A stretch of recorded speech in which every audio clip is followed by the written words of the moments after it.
ነገ ከነገ ወዲያ ቀጣይ ወር ቀጣይ ዓመት ላይ እስተካከላለሁ አትበል።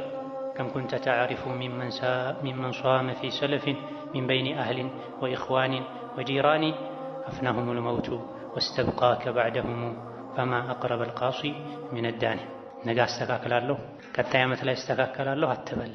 መተው የምትፈልገው ከአላህ የሚያጣላህን ባህሪ ስራ ዛሬውን አቁም።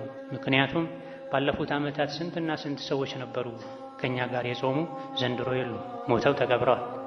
ቀብራቸው ላይ ሳር በቅሏል።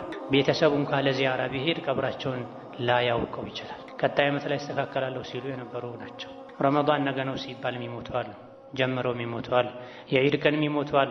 እነሱ ዱንያን ትተው እንደሄዱት ያለ ቀጠሮ ያንተም የኔም መሄድ አይቀርም። ሞት እነሱን ወስዶ እኛን ለጊዜው አስቀርቶናል። እነሱ በገቡበት የሞት በር መግባታችን አይቀርም።